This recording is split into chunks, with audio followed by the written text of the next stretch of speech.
Invité sur le plateau de chez Jordan, ce jeudi 22 juin 2023, le chanteur Pascal Danel évoque sa relation avec une ancienne danseuse de Claude François.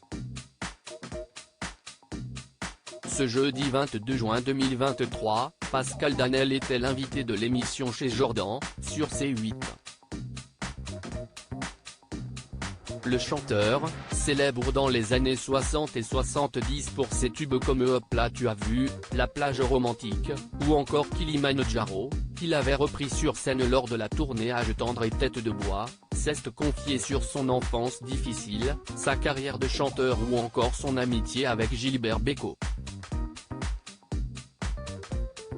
Mais l'homme, aujourd'hui âgé de 79 ans, a aussi accepté d'évoquer sa vie amoureuse. Avec Prisca, on a été très heureux ensemble. Le présentateur Jordan Deluxe était tout particulièrement intéressé par sa relation avec une Claudette.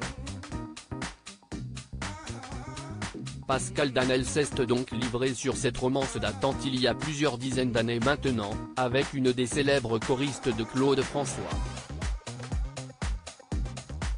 J'étais en couple, avec Prisca qui était et qui est toujours une charmante jeune femme. On a été très heureux ensemble et puis après on a pris chacun notre envol, a assuré l'auteur-compositeur-interprète.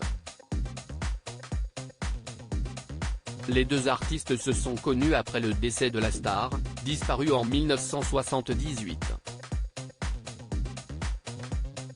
Claude François n'était plus là quand on se fréquentait, mais elle m'en a beaucoup parlé. Et j'ai connu, avec elle, quelques autres Claudettes. Mais Prisca était la plus jeune. Je ne regrette pas, elle était formidable. De toute façon, toutes les femmes, et il n'y en a pas des tonnes, qui sont passées dans ma vie, même si ça s'arrête à un moment donné, ont été formidables, toutes, a-t-il assuré sur le plateau de C8.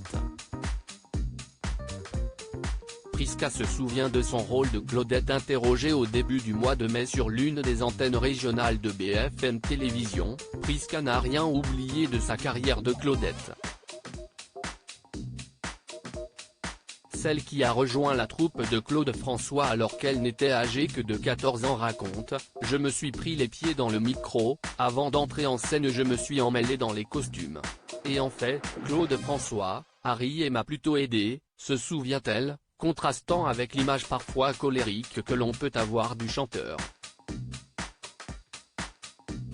Mais elle confirme son tempérament ultra-perfectionniste. Pendant la balance, juste avant le spectacle, Claude vérifiait tout, le poussant parfois jusqu'au bord de l'épuisement. Une fois, il est tombé, carrément.